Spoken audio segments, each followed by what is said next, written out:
check. 1, 2, 3, 4. Good.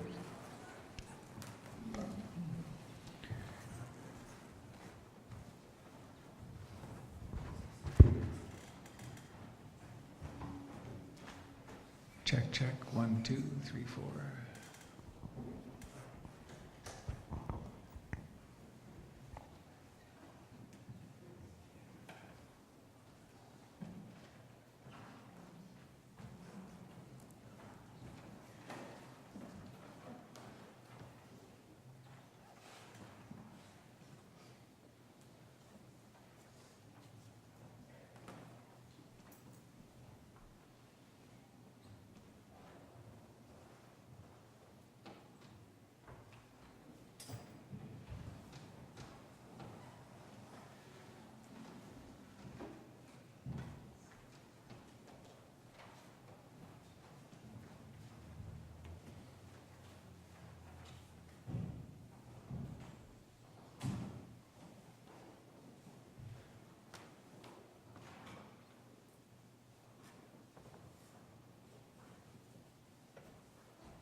Good morning, my dear friends on this journey through life.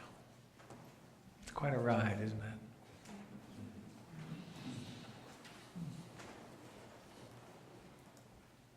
it? Quite a ride.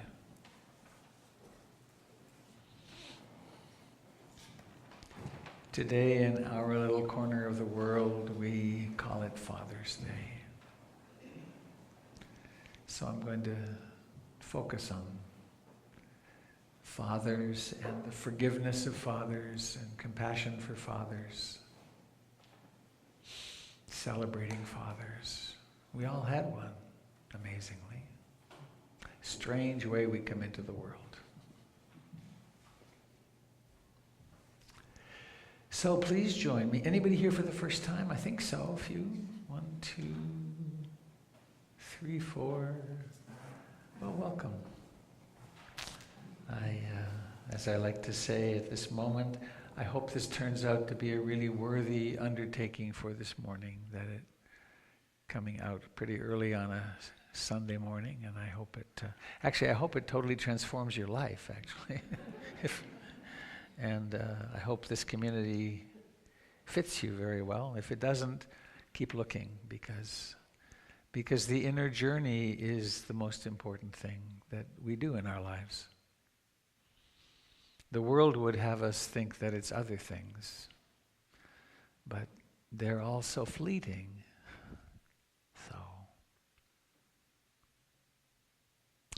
So please join me in the hymn number 482 from your hymnal. Oh, having trouble with this plug falling out. Strange. Oh, it's going to make a popping noise too, dang. Not bad. So, hymn 482. We've been gathering them for decades and decades to put them in the hymnal. I take refuge in the Buddha, the one who shows me the way in this life. Namo Buddhaya, Namo Buddhaya, Namo Buddhaya. I take refuge in the Dharma, the way of understanding and love. Namo Dharmaya, Namo Dharmaya, Namo Dharmaya. I take refuge in the Sangha, the community of mindful harmony. Namo Sanghaya, Namo Sanghaya, Namo Sanghaya. I take refuge again in the Buddha, the one who shows me the way in this life. Namo Buddhaya, Namo Buddhaya, Namo Buddhaya. I take refuge in the Dharma, the way of understanding and love. Namo Dharmaya, Namo Dharmaya, Namo Dharmaya. I take refuge in the Sangha, the community of mindful harmony. Namo Sanghaya, Namo Sanghaya, Namo Sanghaya. Nice.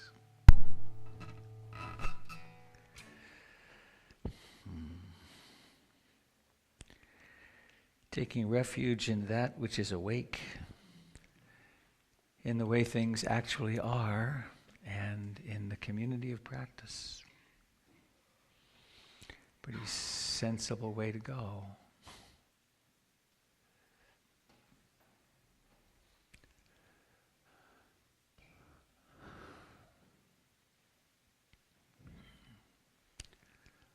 A poem, Elsa Brooks, in honor of the day. It's called A Father and a Daughter.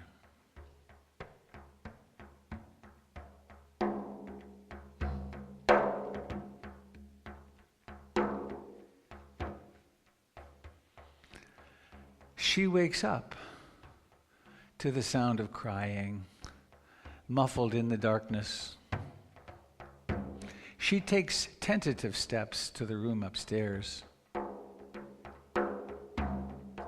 It's her father. Bottles on the floor, cigarette in hand.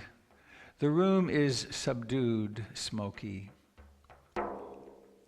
She turns to leave as silently as she walked in. He whispers, "I'm sorry." Tears flow freely, streaking her cheeks. She runs to hug him. 4 years later, and they are still hugging. They still cry together, but now they can also laugh together, take trips together, play cards together, friends as well as family. They live in a small brown house. It was so cold, so empty. She still cries on her own. So does he. He has a son who can't be with him, who feels guilty for loving him, a wife that despises him, but a daughter who can't live without him. He's her rock, her savior, her knight in shining armor. She is the light of his life, the apple of his eye, his second chance, his path to redemption.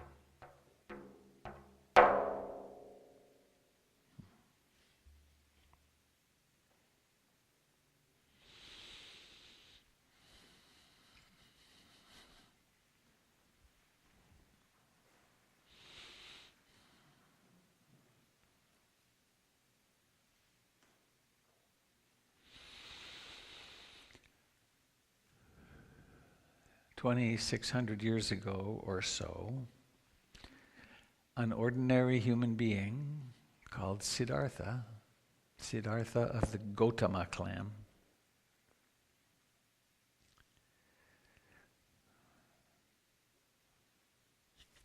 Wasn't satisfied with the answers that he was receiving from the culture of his time.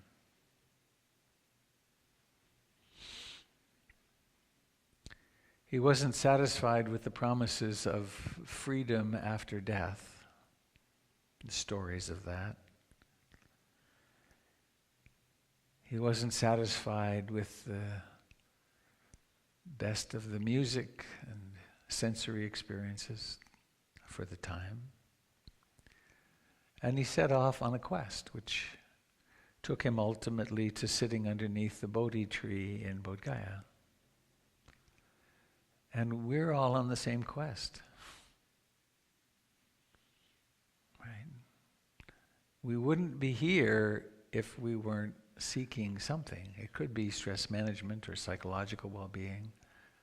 And it could also be waking up.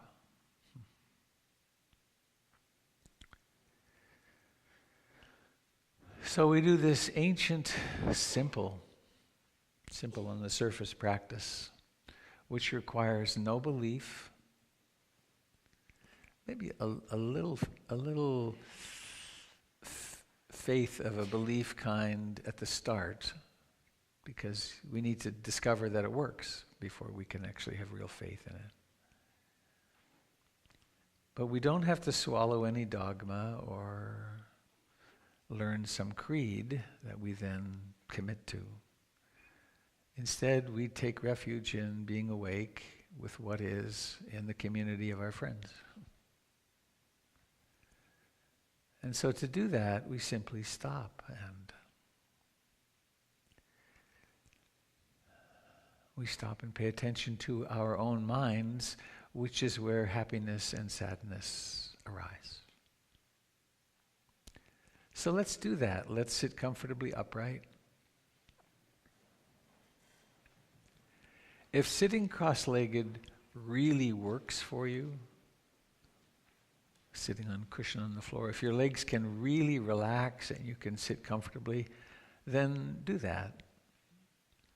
But if you can't, don't make that the goal of practice. This isn't hatha yoga. This is a training of the heart-mind.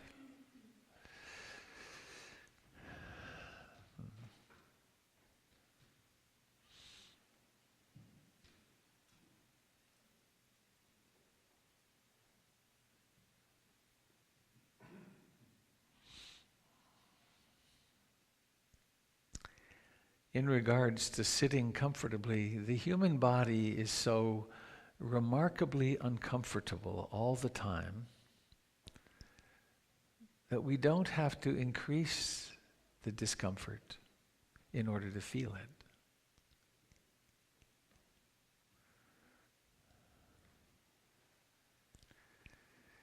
I continue every now and then to spend some time with my now 15-week-old grandson, and suffering starts really early. Discomfort in the body is right there at the very start.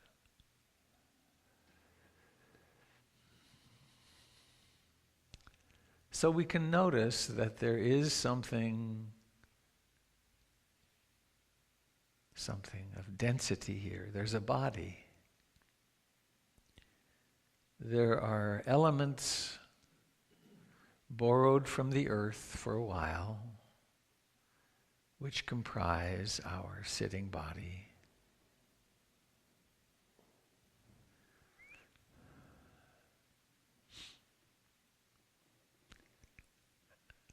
And not only does it sit, it breathes. And this breathing takes place only now in the present moment. So we can migrate to the present moment. We can wake up in the present moment simply by being aware of the actual phenomenon of the body breathing.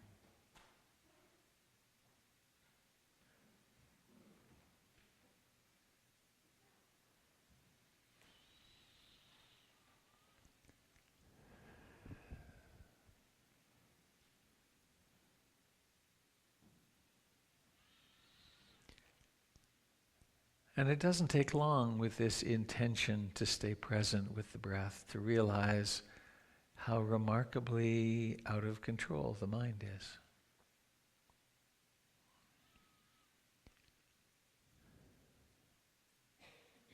It spins fantasies of the past and of the future.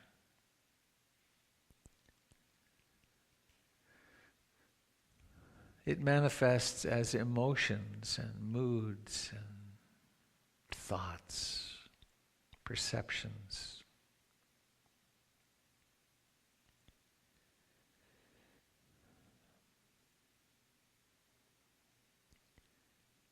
It's natural and inevitable that we take these dreams, these fantasies, as a self.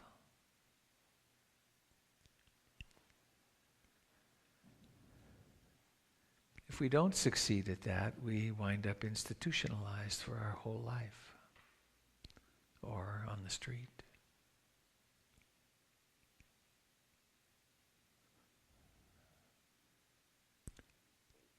But at some point,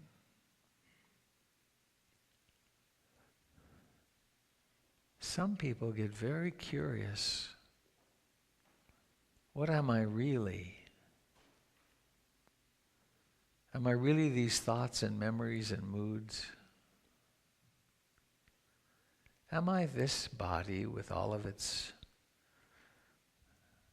remarkable beauties and pleasures and pains and dissolution? Is that who I really am?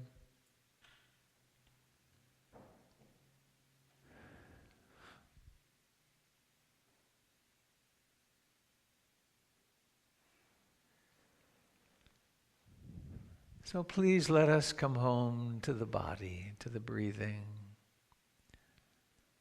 to its beginning, middle, and ending.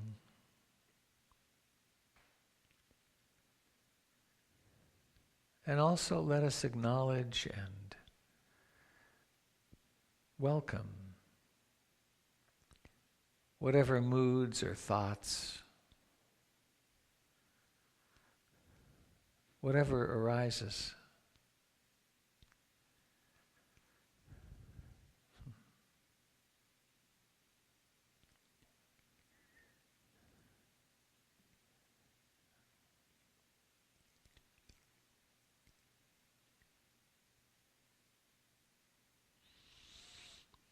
Let us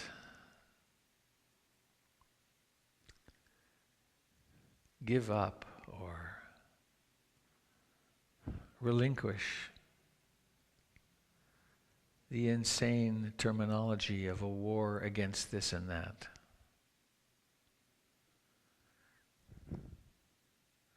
The war on some drugs and some people, and the war on cancer. The war on the human mind is just as ineffective.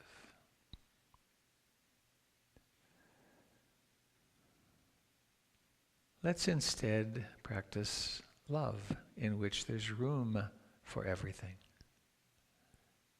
Compassion, in which there is the capacity to be with everything that arises.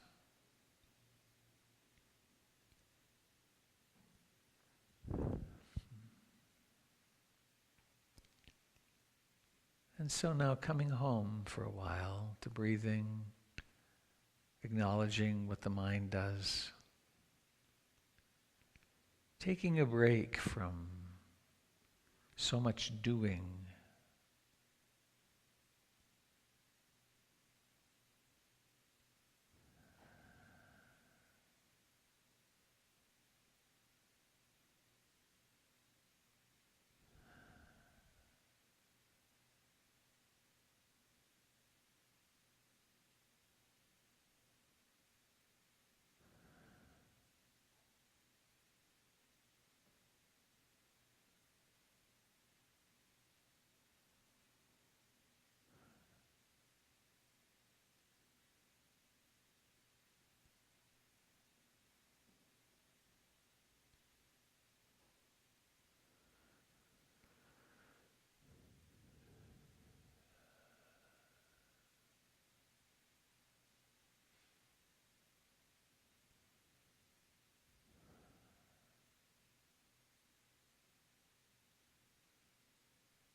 there is clearly a body sitting here. There's something sitting here. It's not the same from the inside as it is from the outside, though, is it? If you bring awareness into that place that you would call your hands, there aren't hands, are there? There's life.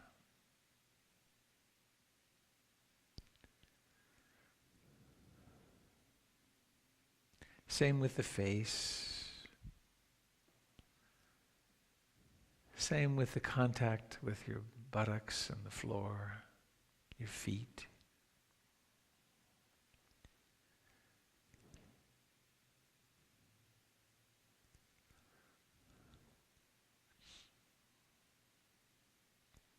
And is there anything real or enduring about those thoughts?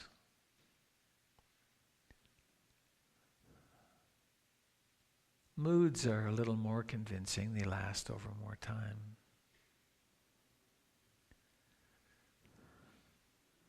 Perceptions, stories.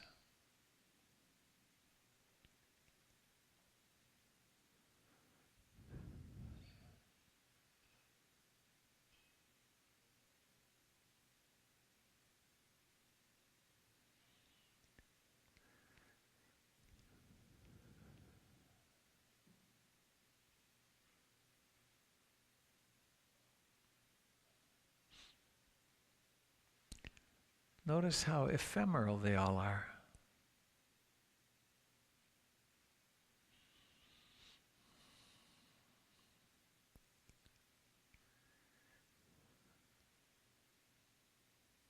And then there's also the great mystery of awareness. Where does this awareness start? Where does it come from? I bet you can't find it.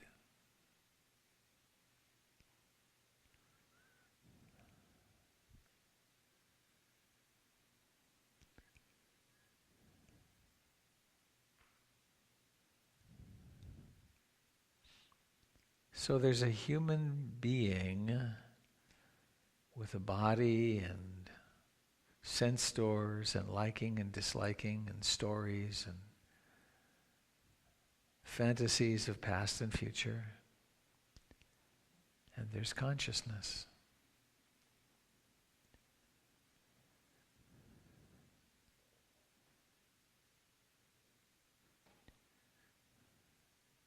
Only by stopping, slowing down, developing mindfulness, concentration, does the truth of this that travels through a lifetime become clear.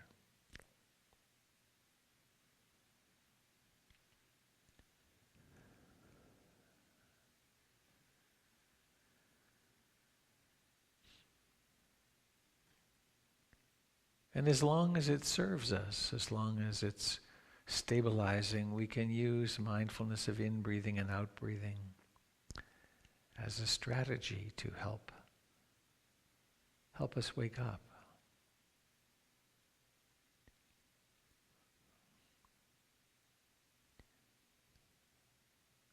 When you discover that the mind's been wandering for a second or 10 seconds or 10 minutes,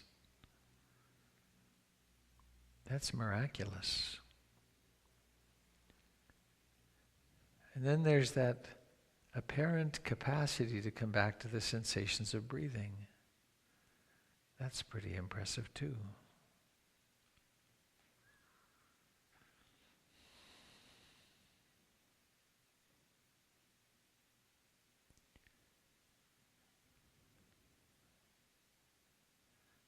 And so we sit here, awareness awakening to itself, to the body, to the activities of mind.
everything on this side, so to speak, of the Big Bang, the great flash, when everything came out of nothing, shares a characteristic of beginning and ending. Stars, galaxies, seasons, suns, planets, relationships, jobs, breath, thoughts.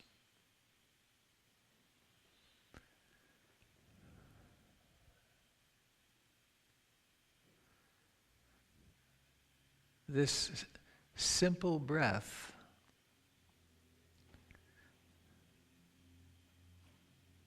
manifests the greatest truths. Not something to figure out with the mind, but something to grasp intuitively, directly, experientially.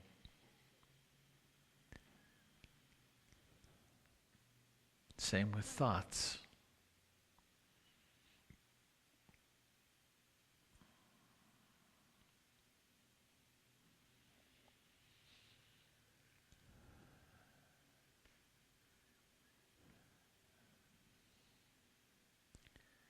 In one pole of the journey, there's nothing to change.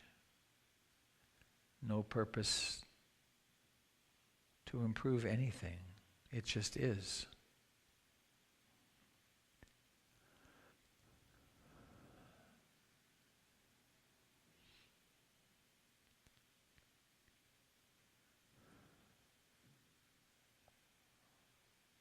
On the other pole, there's the experience of a self and parents and children and coming and going.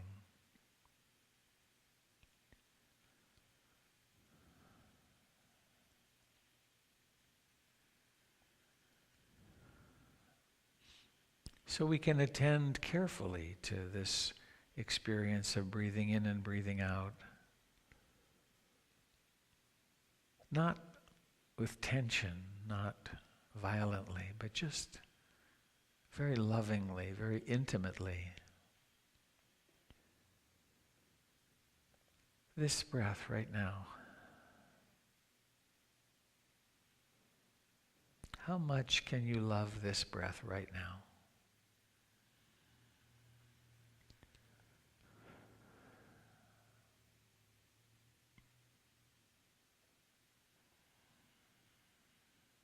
In just a few moments, the gong will sound a couple of times. The first gong is a reminder to wake up. And the second one is not the end of meditation. It's the beginning of whatever comes next, which we can just as mindfully embrace.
Please take a glimpse at your own mind and body right now. Is the mind more sane? A little bit at least? Raise your hand if you have a greater ease in the mind. Please take a look around. It's very convincing. What did we do? Not much. Who discovered that their mind wandered a little bit during this time?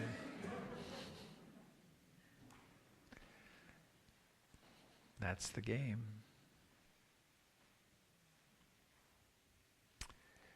Well, Mr. Dalton, would you like to lead us?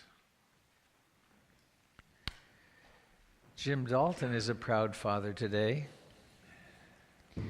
For many things, with his children and host of grandchildren. But last night his daughter put on a concert of original music, which I'm told was extraordinary.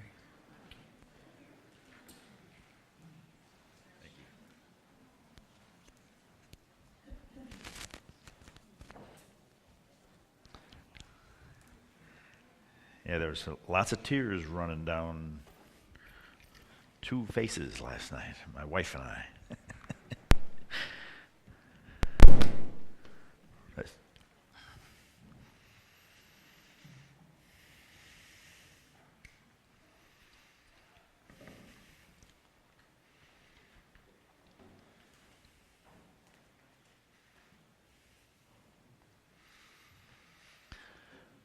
So, for those that are new here, what are we doing standing here? We're standing because it's part of mindfulness training to become aware of the whole body. We begin with the breath. So if we just take a few deep breaths now, we can feel the body changing shape. As we breathe in, the rib cage expands. There's sensations in the torso.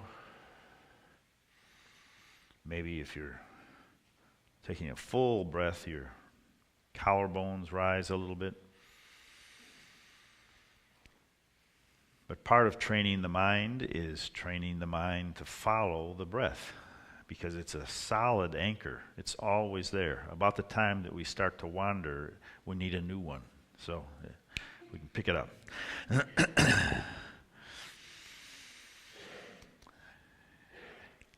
But the body, embraces this breath, and all the cells of the body we know are rejuvenated by each breath. So we can move our attention from just the sensations in the windpipe and the nostrils and stuff into what happens to the whole body in the sense of feeling and mood when there's new energy coming in. So take another deep breath, but feel the pleasure of it in the body. It's embraced. The breath is embraced by the body.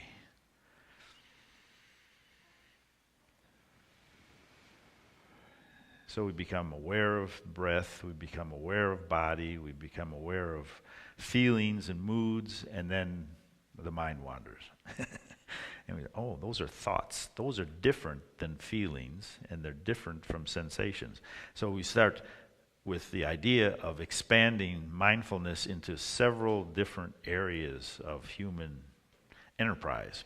So let's sink and let the arms rise. And see that just having the intention to move and breathe in a little deeper affects the mood. We feel stronger with more oxygen flowing. We may feel more confident to actually do things. So it's a sense of agency, doing. Now we can get caught in a trance of doing, but we can also notice how it has a rhythm, a feeling of wanting to initiate something and rise and breathe in, and then rest and relax. It's a rhythm to our day, a rhythm to our breath, rhythm to our week, etc., etc., etc. Our agency needs to be balanced with resting. Well, here's another aspect of agency, opening the arms. New sensations in the back and the shoulders, rib cage. You might have room to take a fuller breath now.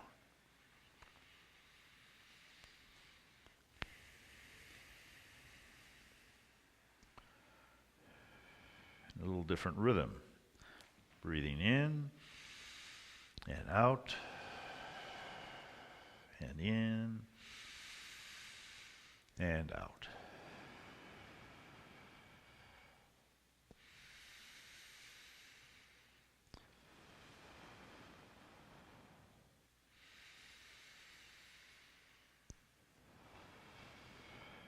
And the more we do these things, the more energized we become. Hopefully, the more the mood changes into something more positive. Lifting overhead, painting a rainbow. We can imagine playing with this mindfulness, creating an image of a rainbow and paint it with our fingertips.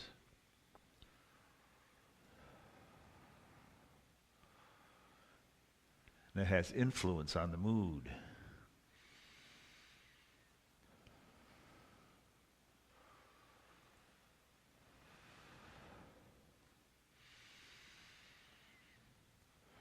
And then we reach up and separate the clouds. Sink and cross the wrists, rising up, opening up, resting down.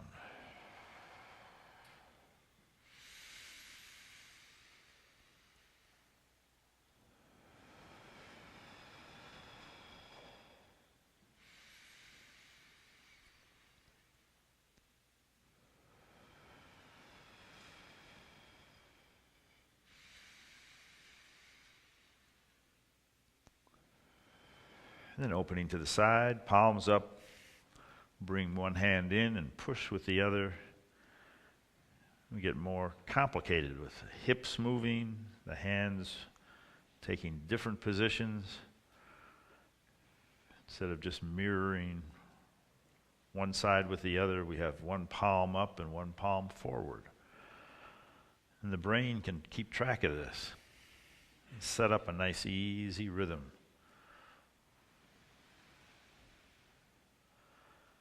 So that sense of agency is right there.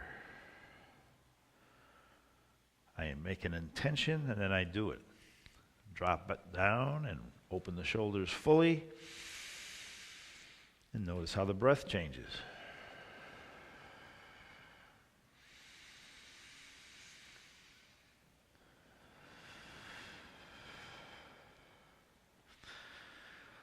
So the breath plus the moving of the body forms a much more solid anchor for our mindfulness practice. We can play a little more, lifting like the rising sun. The heel comes up, and then we switch. There's always a rhythm. Now we have a rhythm of sound, too. I always get the feeling we're on an old ship and it's creaking. But it's a good ship. It's holding its own. It's 60 years old, but it's still got life in it. Okay, turn and open to the side, and gaze at the moon, and feel the stretch.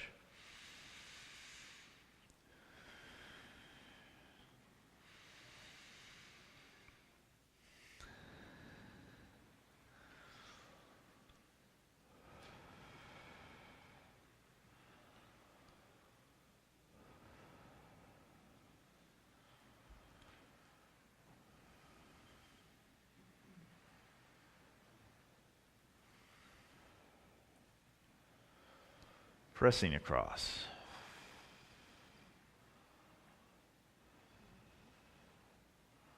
And again, the hands are in different configuration. One's palm up, and the other one's palm forward. So one's resting while the other one's taking action.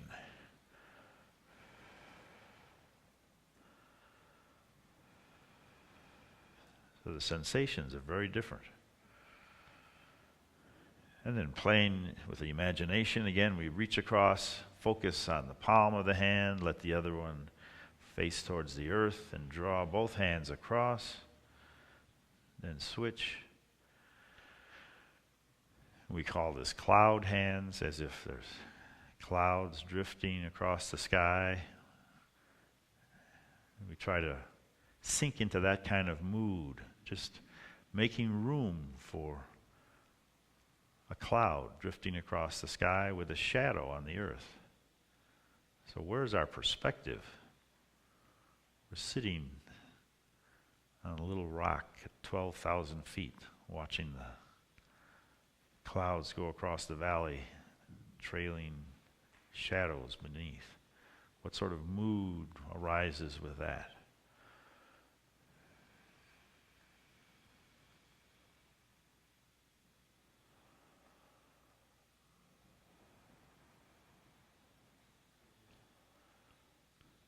All right.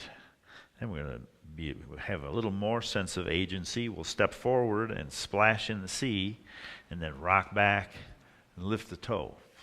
So the whole body is involved with the agency now. It's not just the hands.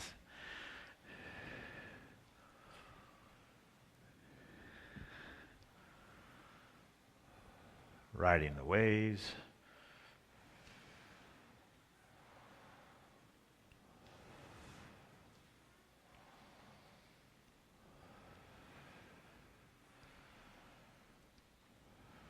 Opening the arms, coming forward,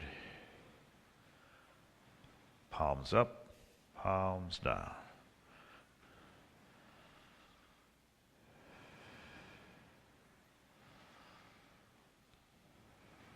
And then back to the center.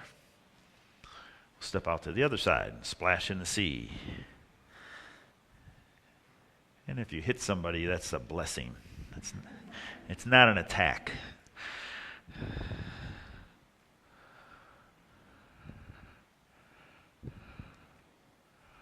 And riding the waves.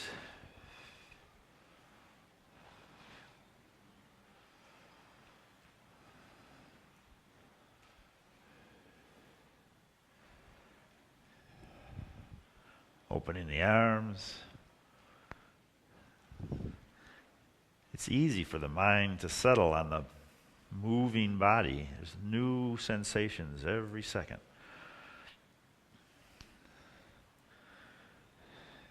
And come back to the center. We'll put these different movements together in a little more complicated way. Make a fist and sink. Let the dragon rise from the sea. Again, that sense of power. To a certain degree, we have impact on our world. It's hard to feel powerless when you're doing this.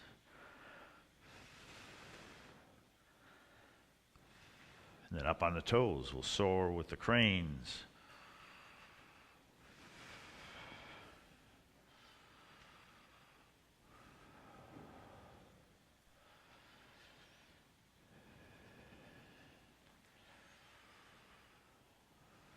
Then turn the wheel.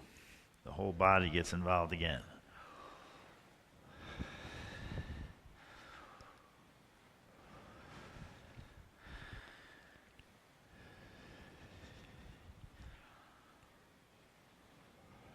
And the other way. And what's the mood when there's large motion?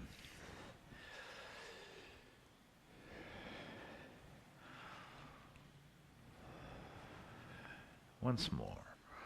And then come back to the center.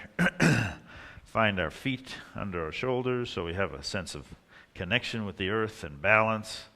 And then shift that balance to one leg. and then the other.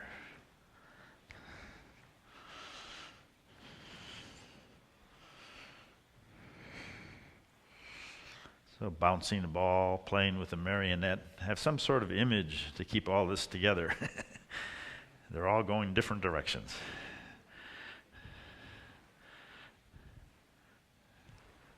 But eventually, all the limbs play together well.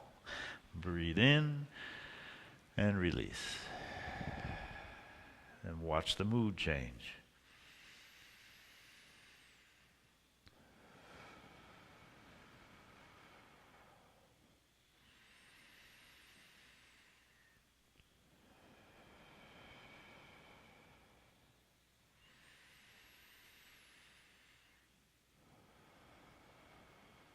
And then coming to stillness and rest.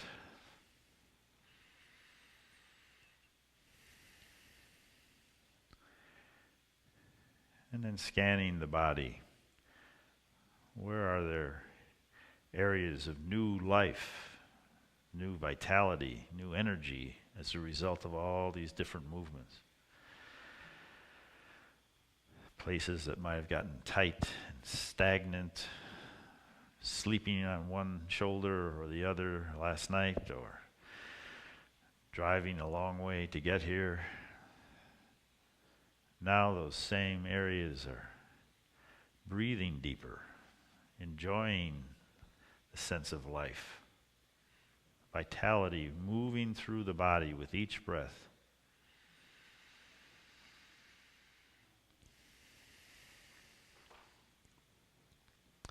So the body is no longer a thing that carries our head around to different places so we can talk to people. The body is a process, it's a river of sensations.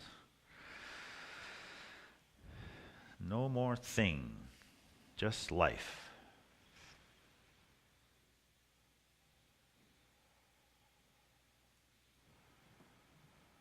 And then sinking, opening the palms, opening to the side.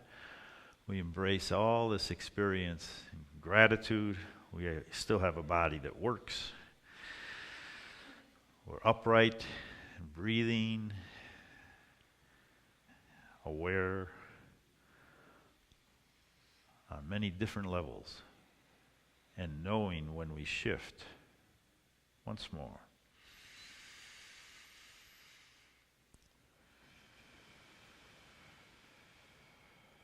And finishing with gratitude.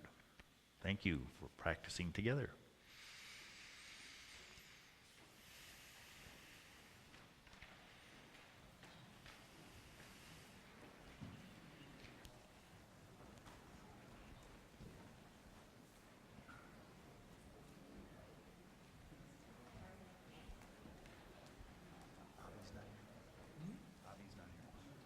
Would you open a couple of windows on that side?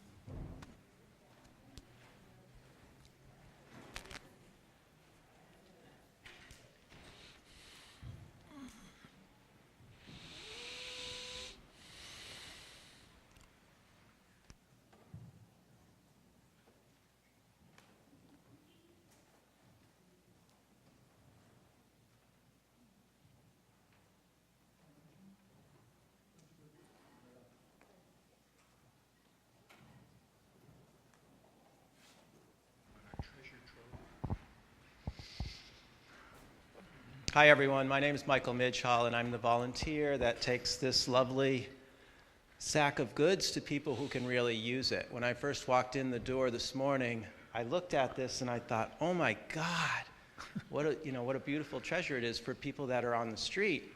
And then my second thought was, how am I going to transport all of that stuff with my bicycle down to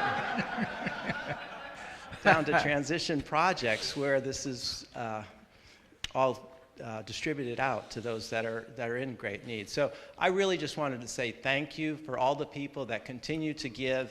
It's a beautiful gesture that we're making here, and I feel proud to be able to bring it down to Transition Projects about once a month, every or maybe twice a month. So thank you very much, and keep giving. It does you good as well. Would it help to take volunteers today and have people just do it? My long-term plan is to have them pick it up. We've been doing such a great job, and I think it's become so consistent. When I first started this a couple years ago, it was a little bit sparse, but I think the habit and the fact that the PIMC is growing, we're consistently providing lots of goods. So I think that we can justify them coming out to pick that up. So that's the plan. But if anyone is going to be going downtown and wants to take this to Transition Projects today, because I am on my bicycle, please see me after the service. Thanks.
Hello, Pamela and Bill.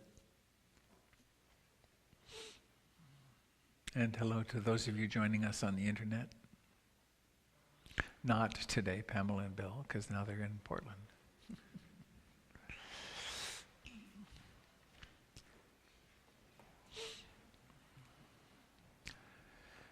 Well, we have all the usual announcements, but I want to do something different.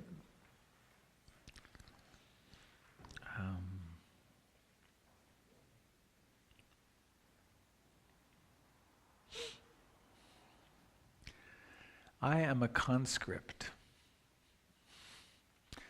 15 years ago or so, Ruth Dennison, my beloved teacher of almost 40 years, deceased now 2 years or so, 2 years and a bit, handed me a check for $10,000 and said, start a center in Portland. And I went, ack! Jim was there. I came home and I had no idea what to do. How do you do this? I went on a fact-finding mission to Palo Alto, or to Mountain View, I guess it is, to Gil Fronsdale's place, where he had just started a year or so before. And I went to Boston to, forgetting his name. Anyway, I went to the big center in Boston. And they basically just said, very Nike-ish, just do it, just start. It was that year that I ruptured my quadriceps tendons. I was in the mountains with my daughter and heavy pack, and my quads just went and disappeared up here. And then I had surgery, and I was in bed for quite a long time. During the first few days after surgery, I called a guy called Matt Flickstein, who since then has become a very important teacher of mine. He was already an important teacher. I'd met him at a teachers conference, and he was at that point raising funds to start a retreat center. So I called him in my pain reliever medication state and said, Ruth told me to start a center. I have no idea how to do it. And he said, what's your vision? And I said, well, it's an urban center. There's room for about 100 people. And I described PIMC, interestingly, with one exception that we didn't get, which was, I wish there was a room here that was open 24 hours a day. that like Catholic churches used to be open and available, but that didn't work. But not bad to get 95% of the vision. But anyway, I told him what happened and that we had classes here and so on, retreats. And he said, well, that's your vision. And I said, well, okay, that's great. What do I do with that? And I don't know how to put it, I don't know how to make it happen. And he said, that's not your job. Your job is to have the vision and to share it. And those people who resonate with it will come forward and you'll do it together. And that was about 4 years before we bought the center. The Buddha, standing Buddha statue out there, we purchased before we got the center. We were in a huge market in downtown Bangkok. I took a group on pilgrimage, and my daughter, who was then 16, she was spending a year in Thailand, she said, buy that Buddha for you for the center. And I said, but we don't have a center. And she said, well, you will, and you need to start getting objects to put in it. And so we bought that Buddha. Some years later, we went to Bali. After we'd bought the center, we bought this Buddha on there. This Buddha on the altar cost $80. He was bought at a roadside stand outside Ubud in a little town called Mas. He cost $600 to ship. That was a different thing. But he was cheap. And the man was lovely. Very beautiful interaction.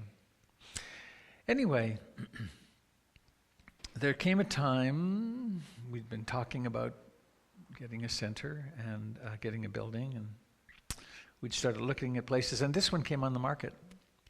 And the realtor had us and a group of Russians who were also looking for a building here at the same moment. Not nice.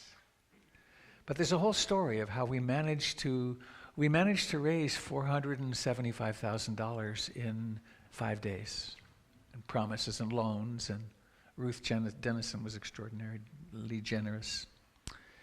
And this happened. There's a couple of books in the library, in the living room you can look at of the story of these pictures of these, what are they called, pews being lowered down from above. It was filled with pews with red puffy stuff, or padding, and we thought we would sell them, and someone came and looked at them and said, dumpster. This room was the church for the Romani, for the gypsy people in this region for about a decade. It rocked, apparently. There was a soundboard up there with 26 channels. And so, the vision has come to be. It's a very successful center. You're all here. We now have next generation teachers, Jim and a host of others. We have wonderful volunteers, organization. And the place is really flourishing. And there's a next step of vision that I want to share with you, which has to do with consolidating what we're doing and making the place accessible to many more people. So, and I'm not sure how we'll get it done, though Pamela's here. Pamela and I have met, and she's a mover and shaker and gets things. She gets me cooking, and I've been meeting with 2 members of our community around fundraising, Laura and Matt. And so this next step is coming into is emerging. It's emerging in me, and I'm sharing it with you. Because it will involve you if you want. If it blows wind into your sails and your impulse to support and bring the Dharma more to life, then you'll be part of it. So the first part is wheelchair accessibility. If you read the homepage of PIMC, this is a very welcoming place. think of, well, every minority you can think of. We do our very best to, though we have work to do there too, I also understand. Now, could somebody close the window? But there's a whole group, a class of people that we say essentially you're not welcome because they can't get up the stairs. And we've talked about this for a long time. We actually have $2,500 or so in the bank in a dedicated fund for the accessibility project from another time when we set off toward this. But it goes like this. A person, when we replaced the sewer several years ago, 2 years ago, I guess, we put in a new ramp outside. So now one can get from the street to the back door, but the back door is a bit of an obstacle. So the ramp will begin about halfway down the building. It'll come up to a beautiful new deck. One will turn right in one's wheelchair and go down the deck to the far window of the living room where there will be a beautiful new door, which will also then make the backyard part of the living room. We'll be much more prone to being out there. Then, in order to make it up to this level, there'll be another ramp close to the wall. The door to the living room goes away. There'll be another ramp that brings the person to this pass-through. The door to the pass-through gets widened, and person's in here. Very simple modifications necessary to the left hand from here restroom, which will make it ADA compliant and accessible. So we will have a building which is, and over the years I've taken many calls. I'd like to come to the center, but I can't get in. I'd like to come, but I can't get in. And those are just the people who spoke. And there may be one other. There wasn't a year ago Dharma Center that was wheelchair accessible in Portland. So that's kind of a big barrier, isn't it? So that's part of the vision. Another part is to make the choir loft usable, which is relatively simple. It needs special screws to keep the floor from squeaking so much, but also then carpet and chairs, because sometimes we're really full, and we're going to be more full because the center's growing.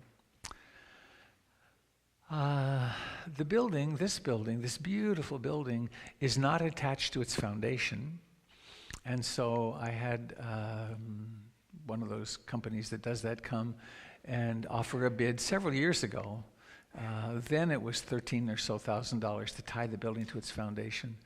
And that's not just for us, of course. If the really big one does hit,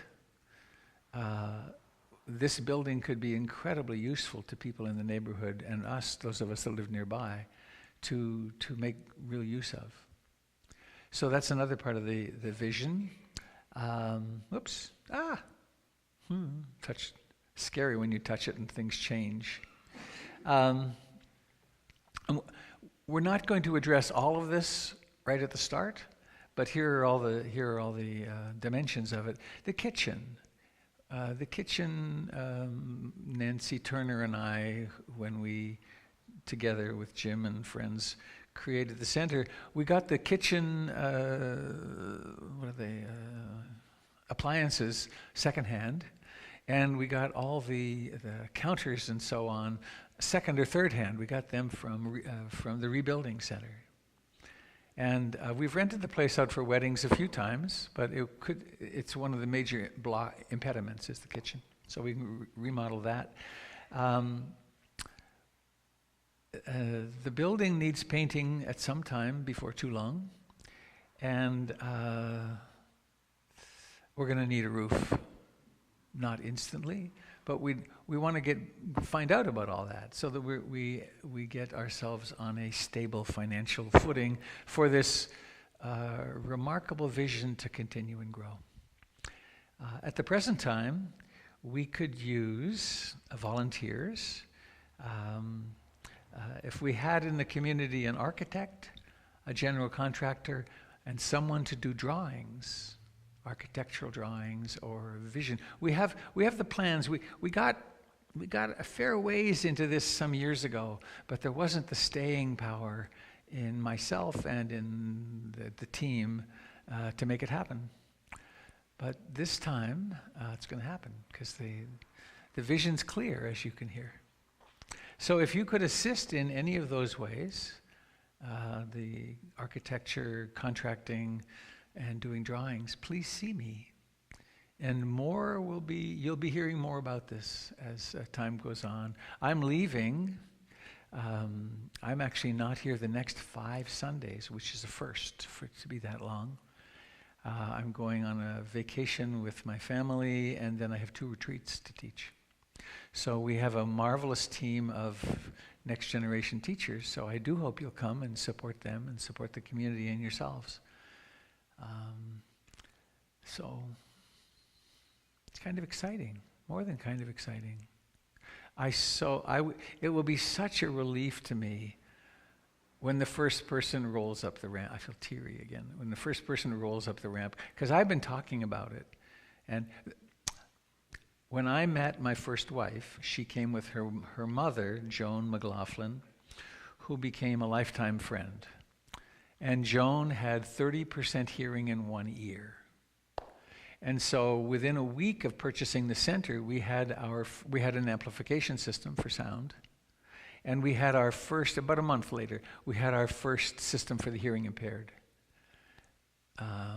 Now we have a much nicer, really state-of-the-art system. But that was a responsibility that I felt that we had to make the place accessible. And we have not lived to that responsibility of making the place accessible to those who can't walk up the stairs. And it's so easy, it's so quick to not be able to walk up the stairs. There's one person, Jeannie would be quite, hello Jeannie if you're watching, Jeannie Mooneyham, who's a longtime member of our community, who doesn't come significantly because she can't get in. She came for years, all the time. So any of us could be in a wheelchair tomorrow. So I will invite you further to participate in this adventure of making the place accessible. So I want to save enough time for this.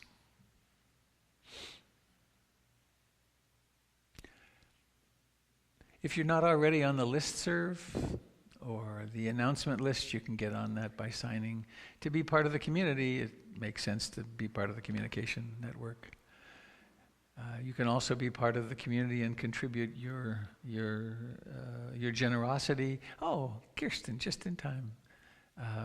Kirsten is now our volunteer coordinator-ess. And we need some volunteers. We need some greater participants, fuller participants. And of course the Donna basket, the Donna bowl is back there to support your impulses to give. And you can also give online and become a member of our stewardship circle. Okay. There will be consults today, Gregory? Yeah. So there's opportunity for 3 people to talk with this lovely human being, Gregory, for 20 minutes. They meet in this room here to talk about your practice. And if you've never done that, try it. You'll like it. There may be a sign-up sheet. I don't know. It's a level beyond my management. Okay.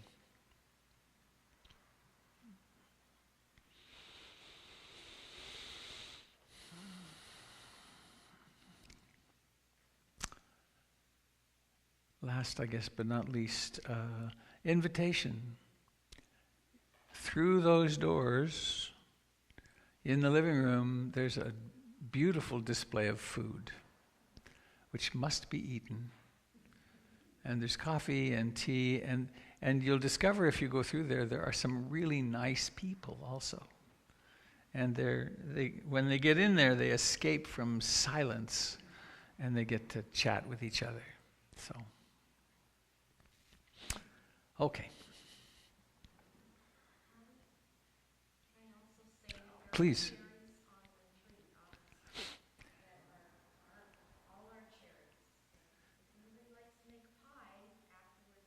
Are these pie cherries? If I reached over and bit one, it would be sour? I'm having trouble listening to you today because I want to eat the cherries.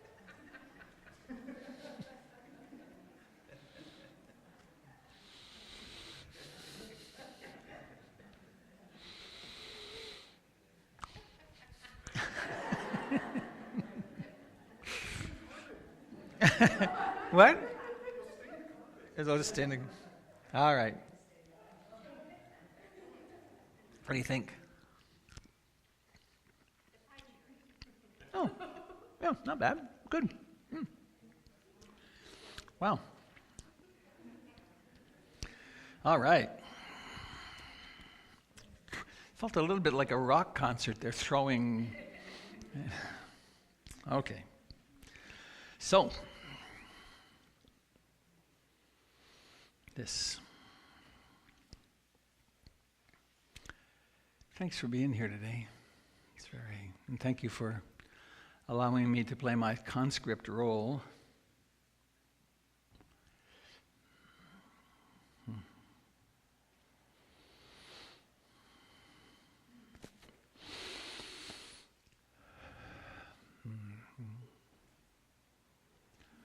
On the one hand, what are we? Stardust. Right? We come out of nowhere and then we disappear back into nowhere. 14.3 billion years or something like that since this universe started doing its thing. And our lives are so short. I was at a wedding last night watching the little kids dancing. Oh my, there's one little girl, I don't know, 4 years old, 5, dancing with abandon. I thought, what a remarkable thing. And then I was remembering my own kids at 35 and 31 years ago being just the same. And here they are.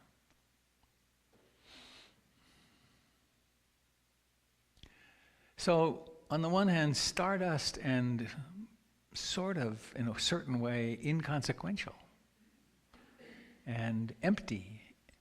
And how extraordinary it is that our practice facilitates, prepares us for, cultivates the ground for experiencing ourselves as stardust. What a relief that is to realize, oh, everything's really okay because there's nothing to hold on to. Even this hard-won self that we work so hard to generate and then heal, what a relief to have one toe in that reality, even a glimpse of that. And then over here, there's this self. This self with its incredible gifts and strengths and woundedness and its stories of a past and hopes for a future and fears for a future and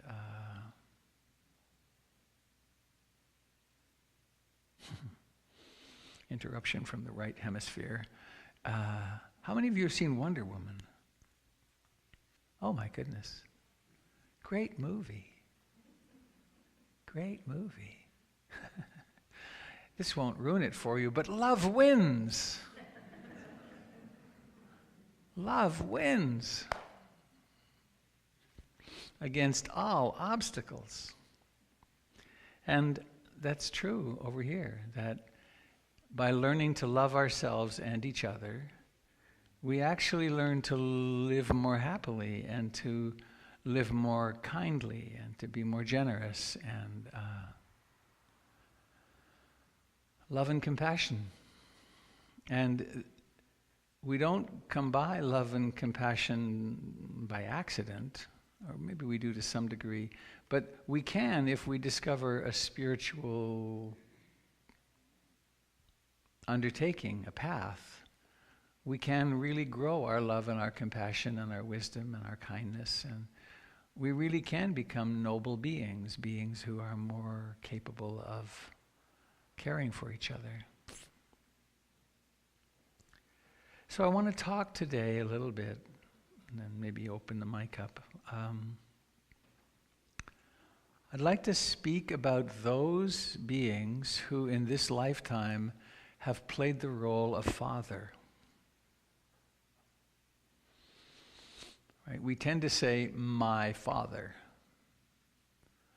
when in fact, my father was a really ordinary human being who was pretty deeply wounded, who did a pretty remarkable job of playing that role, especially given everything. My particular father, Earl Robert Beattie, was born in Trenton, Ontario. I forget what year, 20 maybe. He'd passed away 22 years ago. Depression. He came of age in the Depression, and he couldn't leave home because there was no work. And so he delivered papers and gave all his money to the family and lived at home. And then he got an invitation somehow to move to Montreal, where I grew up. And there he went from being a truck driver for a company that distributed paperbacks and magazines, and our family got in deep doo-doo with the Catholic Women's League because he also distributed Playboy and Batman. And the worst of the two was the Batman. Yeah, because the dark side. But before he moved to Montreal, he met my mother in a little town called Timmins, Ontario. He went to Montreal for some months before she came with my eldest sister. So he's a person who had very humble beginnings and who ultimately became the general manager of that company that he worked for with 80 trucks. He introduced the first computers into that business. Huge, humongous things. I remember going to see them. Cards.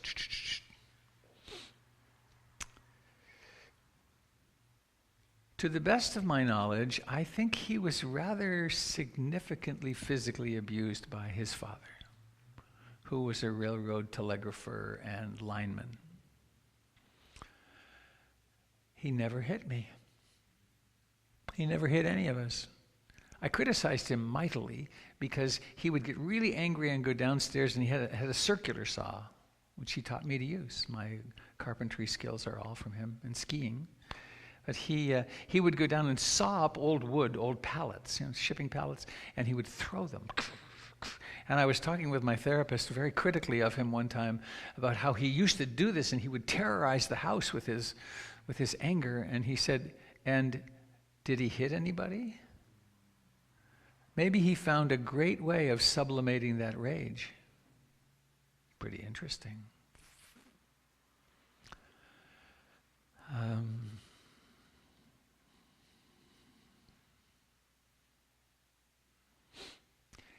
He got it together financially to move to the suburbs of Montreal. We lived in an okay neighborhood, but the research has shown that the peer group is as important as the family in terms of one's lifetime trajectory. And he moved us to a house, $14,000 they paid for the house in Lachine, Western Montreal. Got us a house, and it was a very nice neighborhood. I lived on my bicycle. It was a terrific place.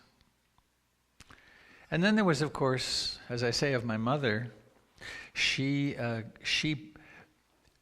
planned, purchased, and created something like 15,000 meals for me. That's aside from diapers and while he wasn't doing childcare, he was supporting all that. Pretty impressive. As a parent, I have a little sense of how much giving one does. I remember seeing parents buying food for their children in restaurants and thinking, "Oh man, that must be hard. Phew." What a privilege to have enough money to buy food for your children. What an incredible blessing to do that. So, he also was a victim of the scourge of alcohol. And his life was very deeply affected by that. In fact, he died. He was a maintenance drinker at the end, and never managed to stop. That was expensive for him and for us. Very difficult.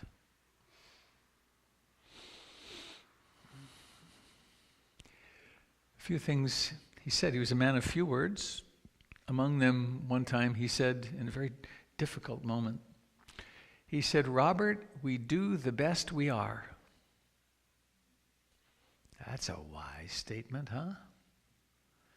And there was a time, the one time they came to Portland when my son Luke was 6 months old, we took him out to dinner. And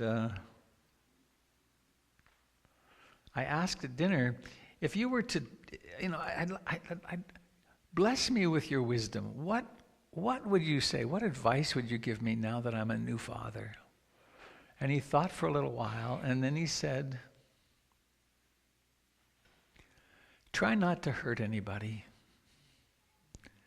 and don't cheat any more than you have to."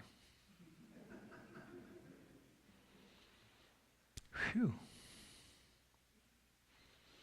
And one other encounter, it was the same time. I so wanted his approval.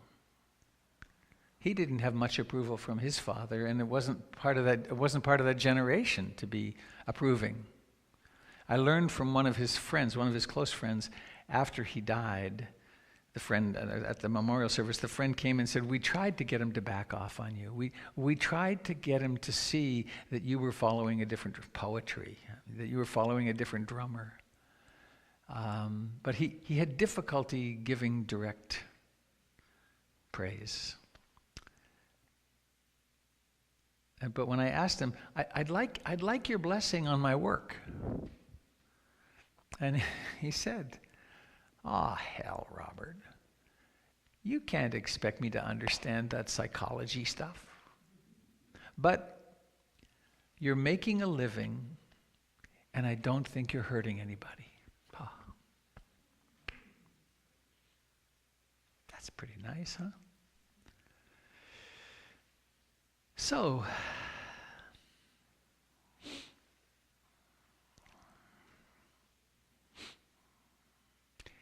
he lived long enough that I came to not hold much grudge against him. At the end, 2 weeks before he died, we moved, he and my mother, across the country. We had 9 seats on the plane so that she could have she had a stroke, she could have her, a stretcher on the seats by the window. And my dad could be there. And we came across the country, and he died very soon thereafter. And on the top of his papers, which he'd gotten fairly much in order, was a well-worn, he'd had emphysema, very severe emphysema. And he cared for my mother for a whole year. She was in the hospital. He'd go to visit twice a day or 3 times a day. And let's see if I can remember this. The difference between an ordinary man and a great man is persistence. I think it was persistence. Pew. So he got her, one could say, he got her into the safety of an apartment in the same city as my sister, and with care people and so on, and then he was out of there.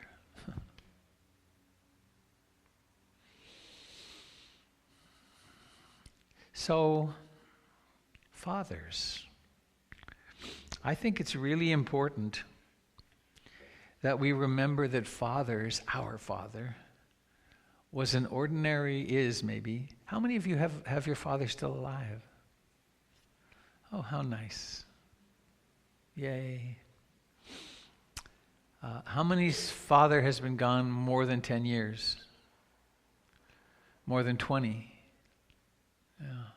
How many have both parents gone?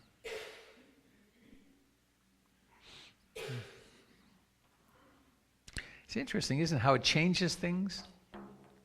One realizes, it's in a way it's silly. I had the experience that there's no one between me and the edge. Of course, there never was, but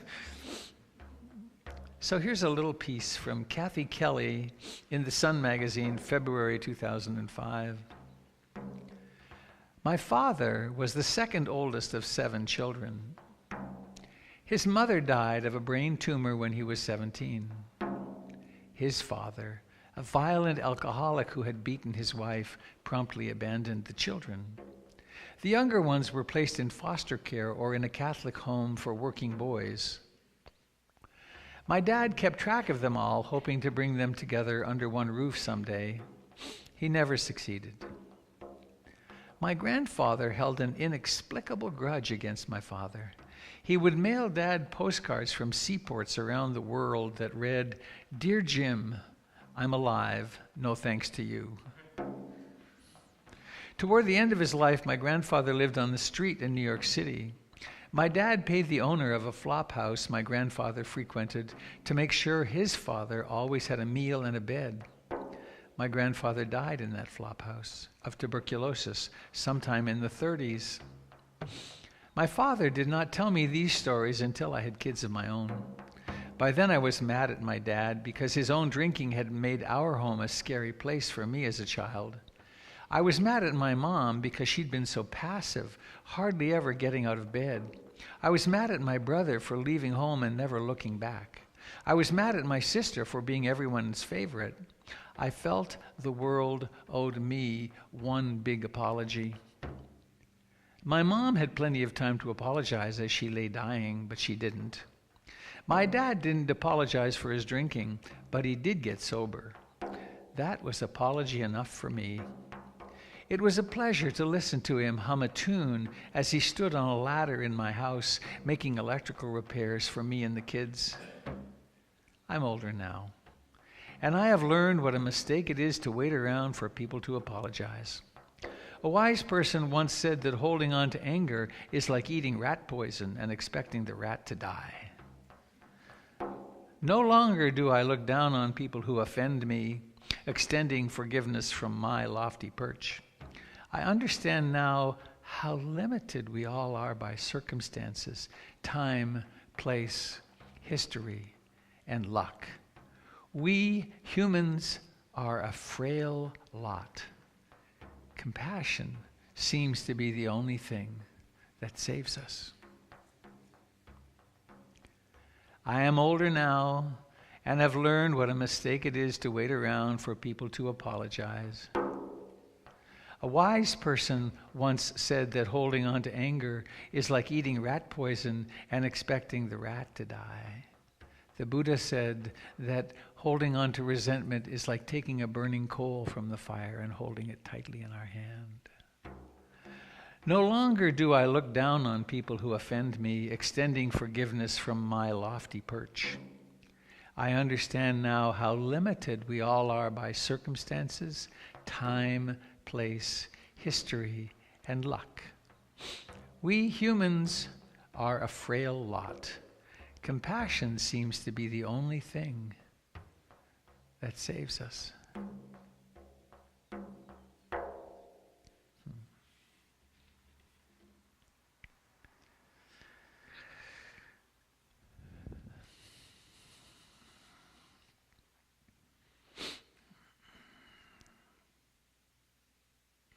Stardust, self.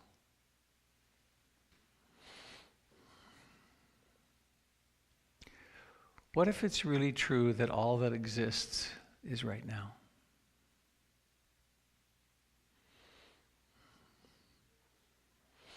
And that one thing that does, it makes the story that we have of, quote, my childhood, what it is, which is a story. A potent story, but it really is over. And it's becoming clear to me, it's been clear for a long time actually, my dad really is gone, never to be seen again. He persisted as attitudes, and it still does, I'm sure, in me, I know, but as attitudes and memories, and there was some significant resentment for some time. And that resentment required pretty skillful help on the part of a therapist or two, and my own meditation, watching the story and watching the emotions and grieving the losses. And in time, we become more and more free, realizing, oh, that all happened, sort of. There's pictures. Though I must say, I'm so not interested in the stories or the pictures anymore. If I could do my children's childhood again, I would take 1/20th the photos. What a waste of time and energy. Boxes of these paper pictures. And digitally, it fills up the computer. All those times I was behind this stupid camera, I could have been just there, being present. I'm doing much better with my grandson. So, I invite you to think about the story of your father. Do you have a grudge? Are there things you haven't, quote, forgiven him for? How long are you going to wait?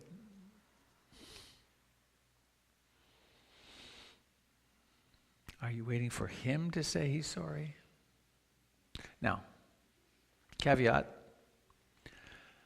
Sometimes things happen which make it impossible to be in relationship with a person, and we have to pull down the shutters, and it's like, I will not see this person again.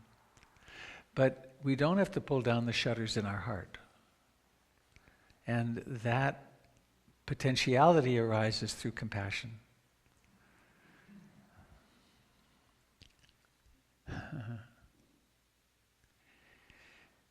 In my own case, which I think is pretty typical, it's been so helpful to not live up to my moral and ethical ideals, to fall on my face rather fully, to do some things that hurt people a lot, and then to realize, I really am an ordinary human being who's working my way out of unconsciousness and embracing my shadow. And so was that man that I call my father. With his deck that he was dealt and his time. My dad was saved from World War II, being Canadian, right? The Canadians entered the war really early. He was devastated. He couldn't go because he had an ulcer on his eye. And he was accosted by the police many, many times, apparently. He said during the first 2 or 3 years before the United States entered the war, 2 years. Because here he was, a young man of obviously war-fighting age, still in Montreal. But he had shame about having not gone, interestingly. I'm glad he didn't go. So, I probably wouldn't be here, actually. So this person that in this lifetime you call your father, is there a resentment knot? And if there is, it's really time to honor it. Not to banish it, but to notice it and to notice how it holds something tight. And I invite you to join me in just a little guided meditation with this. If you turn the mind toward this person who in this lifetime played the role of father, is it with affection,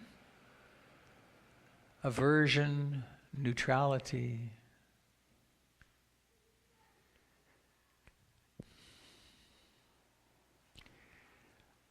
And particularly if there's an aversion story, it's called a grievance story by, what's his name, the fellow who wrote Forgive for Good. Fred Luskin, yeah, great book, Forgive for Good. If there's a grievance story, notice, you've told that story to yourself a lot of times, and you've probably shared it with others. And so let yourself feel it. And notice how much discomfort there is.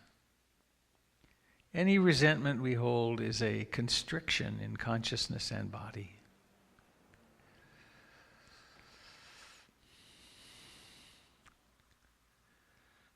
And tell yourself the outlines of the story. He did this, he did that, he didn't do this, he...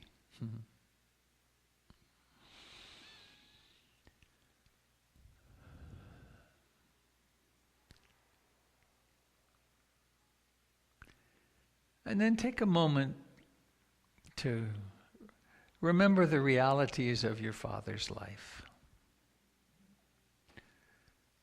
What was the context of his birth? And did he grow up in a family and a circumstance that was unconditionally loving and supportive and full of blessings? Or was his life a mixed bag too?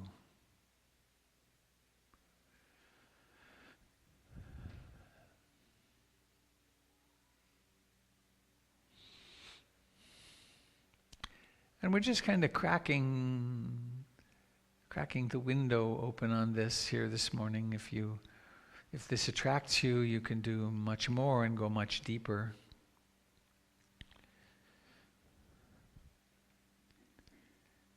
But remembering, this is the frame that's so helpful. It's the Stardust frame. That this, quote, person was actually the universe posing as a human being who in this lifetime played the role of father.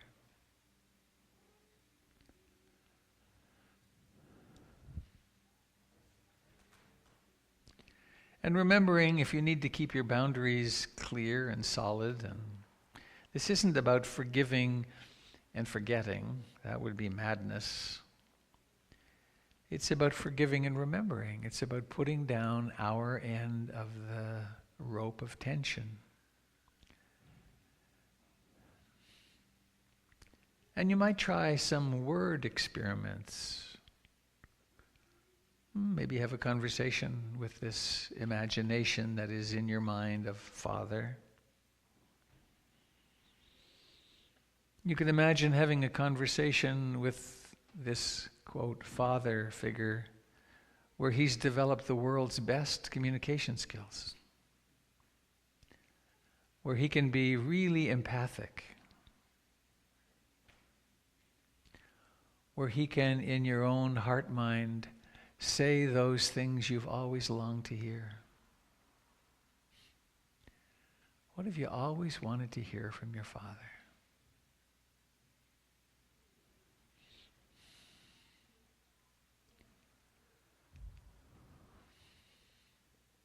And notice any doubt or dismissing. There could be fear too. This could be really hard to do.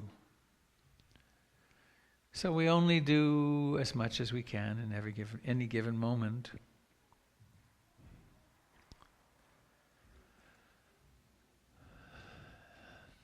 And then if the words make sense and are safe, you might say something like, I forgive you. I know you did the best you were.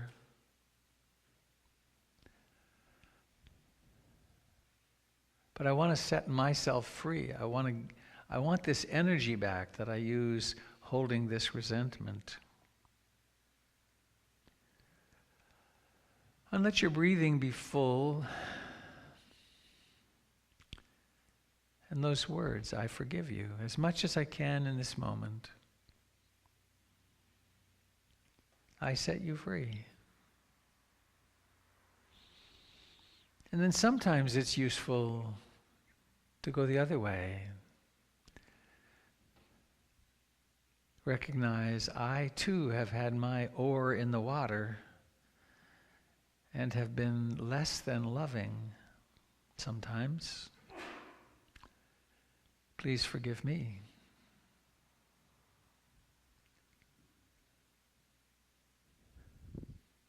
And then there's that all-essential forgiving of oneself.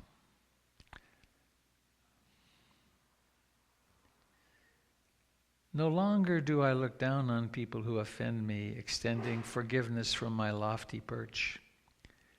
I understand now how limited we all are by circumstances, time, place, history, and luck. We humans, including this one that I call myself, we humans are a frail lot. Compassion seems to be the only thing that saves us. Have mercy on yourself. Yourself is, of course, stardust. It's also a one-of-a-kind, absolutely precious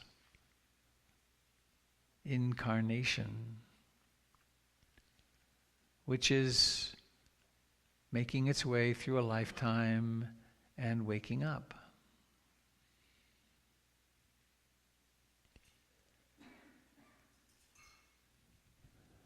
And so this is just a suggestion of how we might turn toward this apparition, this memory, this fantasy of a history of a past,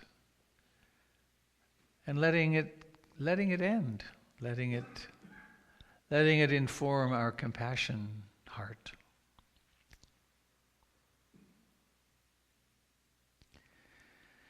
And your intuition, or perhaps your dreams tonight or tomorrow night or next week sometime,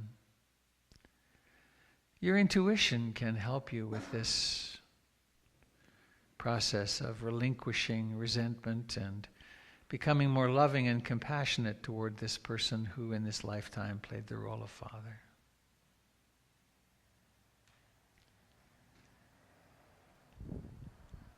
So don't be stuck with these words. Maybe it's a song that you hear or know or love, or maybe it's a phone call or an email. Maybe it's just a mysterious turning in your own heart, which is accompanied by relaxation and ease, and the recognition that we all always do the best we are.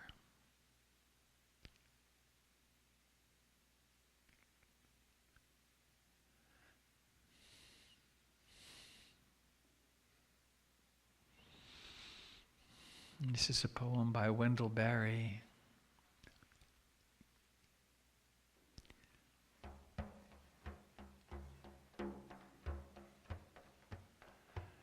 At my age, my father held me on his arm like a hooded bird.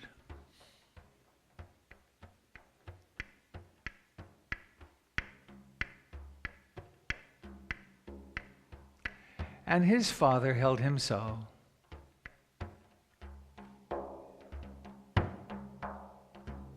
Now I grow into brotherhood with my father, as he with his has grown. Time teaching me his thoughts in my own. Now he speaks in me as when I knew him first, as his father spoke in him when he had come to thirst for the life of a young son. My son will know me in himself, when his son sits hooded on his arm, and I have grown to be brother to all my fathers. Memory speaking to knowledge, finally, in my bones. At my age, my father held me on his arm like a hooded bird, and his father held him so. Now, I grow into brotherhood with my father as he has grown, time teaching me his thoughts in my own. Now he speaks in me as when I knew him first, as his father spoke in him when he had come to thirst for the life of a young son. My son will know me in himself, when his son sits hooded on his arm, and I have grown to be brother to all my fathers. memory speaking to knowledge, finally in my bones.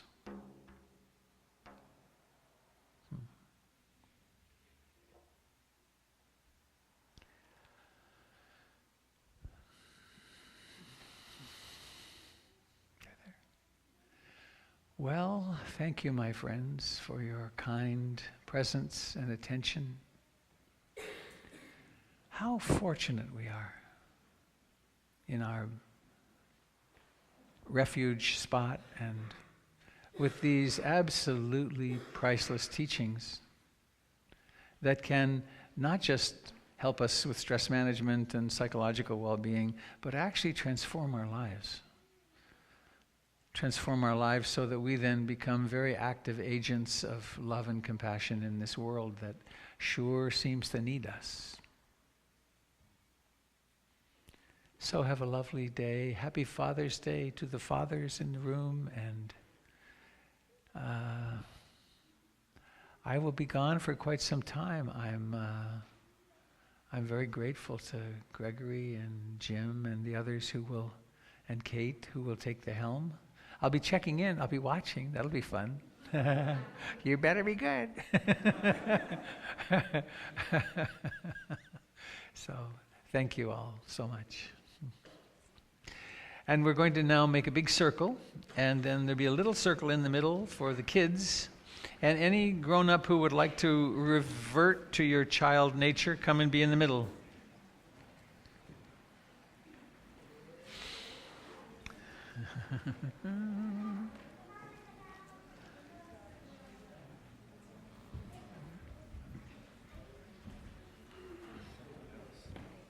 Are those our roses? From the rose bush out there? Hi, Claudia.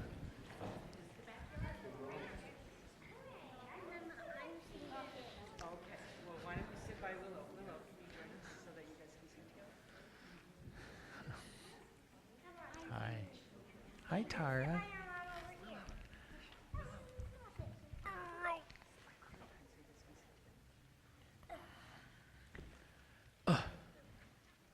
Well, look at you guys. Who's this? Puppy? Yes, I see. Will the puppy behave while we're doing this? Do you think he'd be quiet? Okay. It's just a stuffy. It's a stuffy, really? Oh, how do you know? Because I can't hear doggy roughing. You can't hear doggy breathing. Oh, that's roofing. From there you go. I get it. Okay. What if I barked? Ruff, ruff. Watch, I'm a ventriloquist. Watch this. Watch the doggy. Ruff, ruff, ruff, ruff, ruff.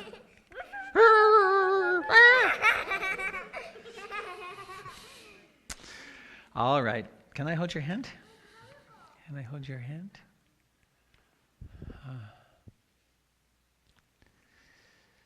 I would like to welcome Eric here, and the teacher of our children's community role. Thank you for being here. So let's feel these hands, one of a kind ever in the universe. Feel that one on your left, the one that's in your left hand, and give it a little squeeze. Could be any hand on the planet, couldn't it? So why not love that hand? Why not wish her or him your highest wish? And the right hand, similarly held. It's remarkable how much we can convey in just a little tiny squeeze, isn't it? It's like, I know you're there. I'm here. Wishing her or him your highest wish. And then to everyone in this circle, these circles, and everyone who's ever been in this room since 1930, all the people in the houses around us, and our circles go out and out like a great ripple from a stone thrown into a pool, across continents, America, Europe, South America, the Middle East, Asia, South Asia, the Antarctic, the Arctic, Australia, everywhere. There's life all over this planet. Wishing all beings to remember, may we all remember that we're stardust. And may we all therefore learn to love each other completely, fully, beautifully. Let us include our brothers and sisters of the air, the earth, and the waters. We're all part of one living dance.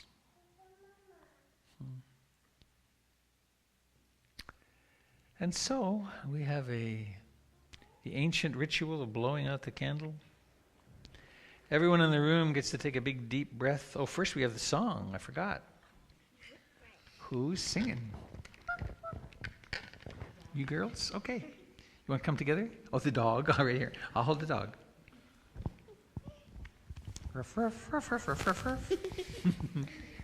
And let me see if this is on. No. Yes, it is. Okay, go. May all beings be happy. May all beings be happy. May all beings be happy. Sadhu, sadhu, sadhu. Wow. The dog stayed quiet. Very good. Good dog. All right. So everyone in the room, take a nice big deep breath. And then when I do the count, the usual count, 1, 2, 3, blow. Yes! We did it. Thank you, dear friends. And please do come and have some goodies. And thank you to those of you that joined us on the net today.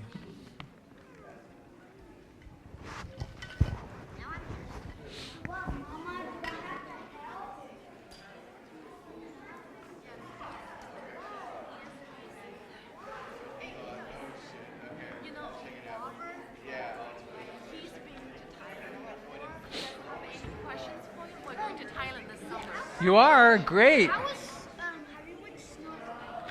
Have I gone snorkeling in Thailand? Let me think.